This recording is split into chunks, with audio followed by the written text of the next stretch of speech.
leadership of His Excellency, Sir Professor Dr. Alhaji Yaya AJJ Jammeh, who himself a renowned traditional healer himself, set herself to goals denoting education and information as our central strategy for the promotion of traditional medicine in this country.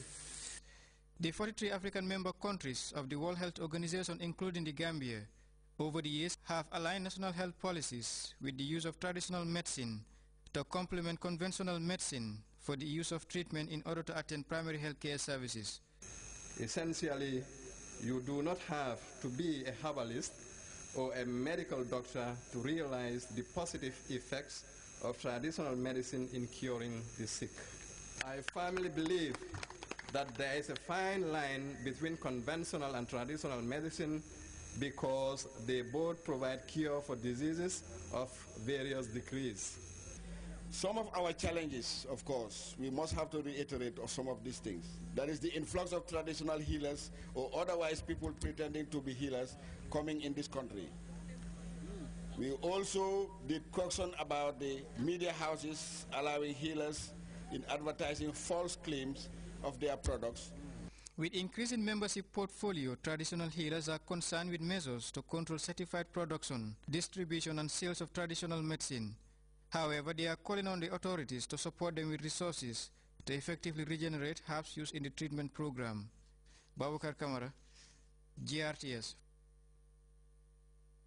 Officials of the West Africa Agricultural Productivity Program, WAP, have embarked on the second leg of their tour of farms, supported by the first phase of the Innovation Platform project.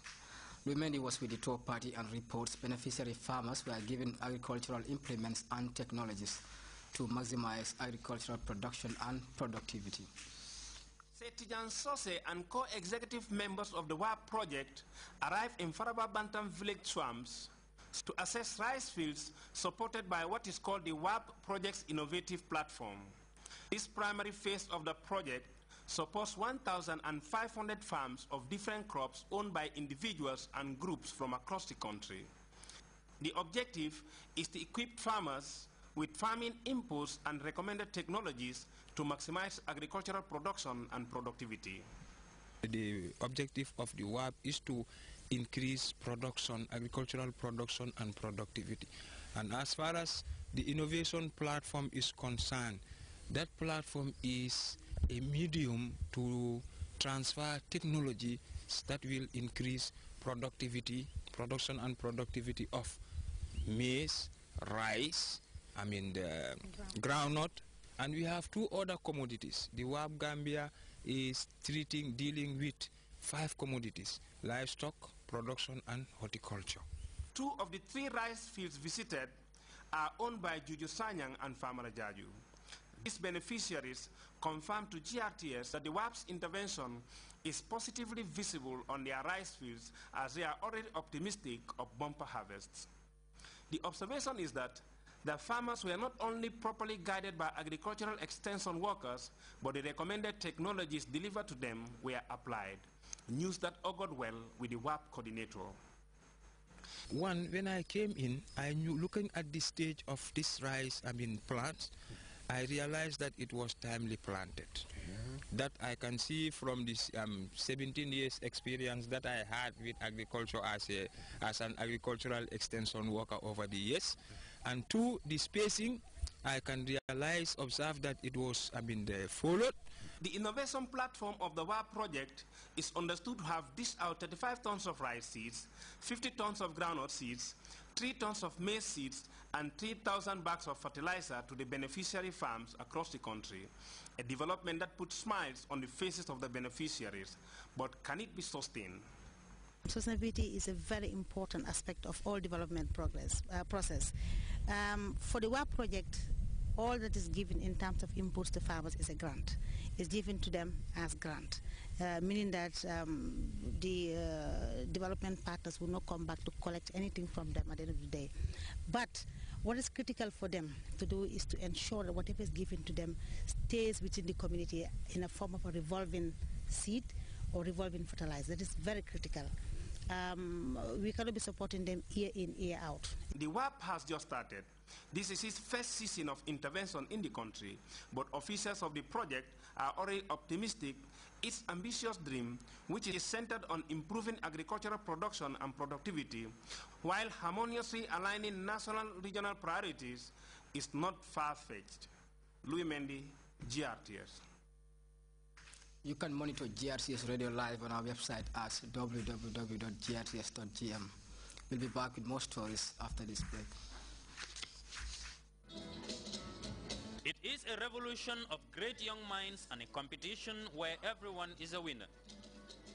It is a display of academic potentials, talent, and beauty.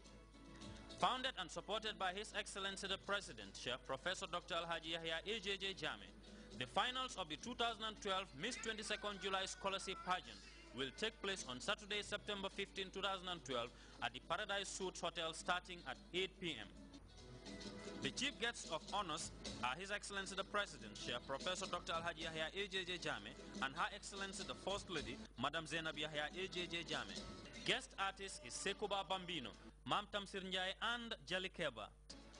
Proudly sponsored by the Gambia Ports Authority, the Ministry of Higher Education, Research, Science and Technology, Gambia Petroleum, Ministry of Basic and Secondary Education, the Gambia Tourism Board, GRTS, Social Security and Housing Finance Corporation, and AFRICEL. Support the Miss 22nd July Scholarship Pageant as the scheme will benefit all and sundry. Mali's interim president, John Kunda Traore, has formally asked the regional economic bloc, ECOWAS, to intervene in the country's northern region, where Tuareg rebels and Islamist fighters hold sway. Mali descended into general chaos after a military coup earlier this year, which encouraged insurgents to capture large swathes in the country's arid region. ECOWAS military chiefs have put on standby a 3,000-strong force ready to intervene in Mali. You have details in this report. The authorities in Mali seem to want to take the bull by the horns regarding the Islamist domination in the north of the country. Interim President Diakunda Traore formally asked ECOWAS, the economic community of West African states, to intervene militarily to take back northern Mali from Islamist rebels. The decision was made public Tuesday night by France's Special Representative for the Sahel, Jean-Félix Paganon. The announcement came 24 hours after the spokesman for the FDR, the United Front to Safeguard Democracy and the Republic, called for military intervention. We're calling on the transitional authorities, in particular the transitional president, to assume their responsibilities to relieve the suffering of the Malian people, wipe out the affront we've endured for 5 months, and make it known that enough is enough. ECOWAS has been waiting for weeks for the Malian government to give it the green light to send over 3,000 troops into Mali to reconquer the north from the Islamist rebels. The U.S. Democratic National Convention kicked off Tuesday night with a series of speeches from some of the party's loyalists. But the star speaker on day one of the convention was U.S. First Lady Michelle Obama. The American First Lady spoke glowingly about President Obama's vision for America. Let's look at this report. There was joy in the air as the Democratic Party's National Convention kicked off in Charlotte, North Carolina on Tuesday. In this rowdy start to 3 days of political theater, speaker after speaker hailed Barack Obama as a champion of the middle class. Not an elitist and out-of-touch multimillionaire businessman, they stressed, like his rival, Mitt Romney. Then a dynamic young Texas mayor billed as the Latino Barack Obama in the making came on stage. The Mexican-American sharply described what this election would be all about. Money from their parents. It's a choice between a country where the middle class pays more so the millionaires can pay less, or a country where everybody pays their fair share so we can reduce the deficit and create the jobs of the future. The star speaker of the opening night was, of course, Michelle Obama. More popular than her husband, the First Lady tried to rekindle the Obama magic without ever mentioning Romney's name. Barack knows the American dream because he's lived it. And he wants everyone in this country, everyone, to have the same opportunity no matter who we are or where we're from or what we look like or who we love.